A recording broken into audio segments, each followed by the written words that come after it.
para a Argentina, direto de Buenos Aires, nosso correspondente Marcelo Torres. Por quê?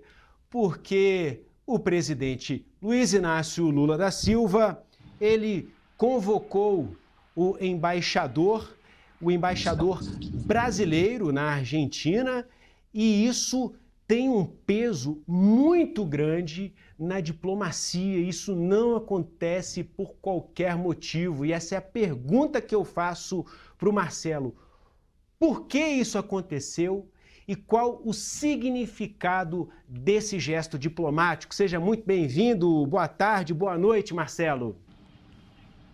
Boa tarde, Jesus. Boa tarde para todo mundo que está acompanhando o Poder Expresso, realmente com discussões muito importantes, como eu estava acompanhando também até agora há pouco. Olha, Jesus, normalmente chamar um embaixador para consultas, chamar ele de volta para o país para consultas, é uma forma de protesto no mundo diplomático. Mas é a primeira forma mais branda, digamos assim, de protesto. Antes de você tomar uma atitude mais drástica, você chama o seu embaixador para consultas. Eu até vi o Júlio Bitelli, que é o embaixador, falando agora há pouco em Brasília, e ele estava dizendo assim que foi chamado apenas para que a relação entre os dois países fosse avaliada, que as oportunidades que estão surgindo na Argentina para o Brasil nesse momento fossem reavaliadas também, mas a gente sabe que tem um pano de fundo por trás disso tudo, que é a guerra verbal do presidente Javier Milei contra o presidente Lula. A gente viu desde a campanha eleitoral, Javier Milei chamando Lula de ladrão, se referindo a ele com termos nada amistosos, né? E ele não tinha continuado nessa linha agressiva depois que assumiu o governo. Mas isso mudou, tem mais ou menos 2 ou 3 semanas aí, quando o presidente Javier Milei voltou a fazer esse tipo de acusação ao presidente Lula. Ele também faltou à cúpula do Mercosul, que foi na segunda-feira passada no Paraguai, mas 1 ou 2 dias antes foi para Santa Catarina participar de uma cúpula conservadora ao lado do ex-presidente Jair Bolsonaro. Ou seja, ele deixou de ir a um compromisso importantíssimo para o Mercosul, onde estavam todos os presidentes do bloco, independentemente de linha ideológica, e acabou indo para um evento, para um encontro que, enfim, não tinha a ver exatamente com o governo da Argentina, tinha a ver sim com o posicionamento pessoal ideológico dele.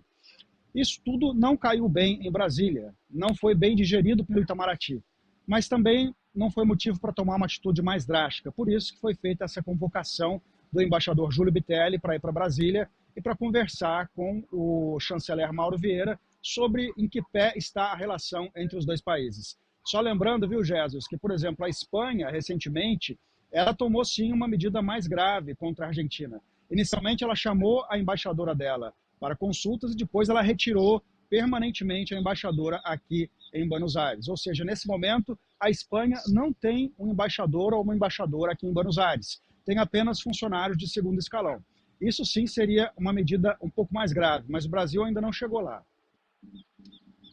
Alguma reação, Marcelo, alguma repercussão aí por parte do governo, até quem sabe por parte da imprensa ou da opinião pública em relação a esse fato? Lula estar convocando o embaixador brasileiro na Argentina, inclusive o Bitelli, né? Ele já está aqui em Brasília e previsão de retornar ao solo argentino na próxima semana. Marcelo.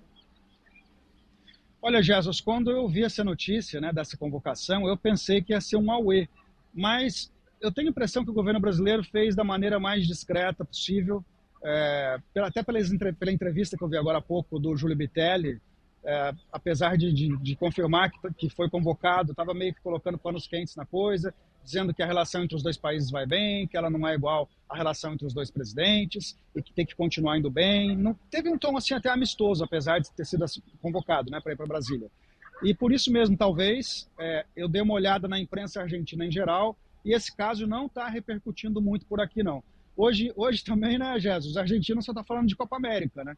Mais uma grande conquista aí no futebol, esse assunto está dominando aqui todas as discussões. E também, claro, a agenda local aqui da política, da economia, que realmente anda muito atribulada. Então, não causou até esse momento uma grande comoção, não, essa convocação do embaixador. Vamos ver os próximos passos disso aí, né?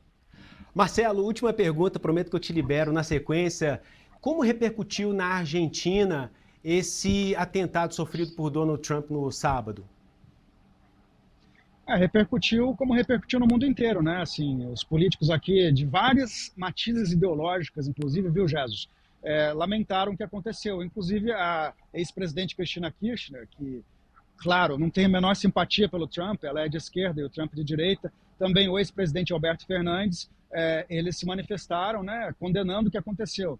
E, obviamente, o presidente Javier Milei, que é muito alinhado ideologicamente com o Trump, não só lamentou o que aconteceu, mas se colocou ao lado do Trump, porque realmente ele espera que o Trump vença as eleições em novembro, porque ele acha que isso, de alguma maneira, vai fortalecê-lo como líder da Argentina. Ele vai ter um interlocutor nos Estados Unidos que, em tese, estaria muito mais aberto a conversar com ele. Marcelo Torres, direto de Buenos Aires, Argentina, nosso correspondente, participando aqui ao vivo com a gente nessa edição do Poder Expresso, abrindo a semana, ainda na repercussão, né, na cauda desse episódio impactante envolvendo o agora candidato ex-presidente Donald Trump, que tenta retornar ao poder, falando também sobre o presidente Luiz Inácio Lula da Silva, o episódio, né, aqui que na diplomacia brasileira tem um peso muito grande também, na diplomacia mundial, quando um líder, um presidente, enfim, o líder de uma nação, chama o seu representante em outro país para uma conversa. Isso demonstra que há um mal-estar na relação e é o que se observa nítida, claramente na relação atual entre Brasil e Argentina. Isso é inegável, embora o Marcelo tenha contado para a gente aqui que Lula tenha tomado essa atitude de maneira muito discreta. Marcelo, eu te agradeço demais pela participação, saiba que você é sempre muito bem-vindo aqui no Poder Expresso, meu amigo. Obrigado, Jesus, e vou continuar acompanhando o programa daqui, hein?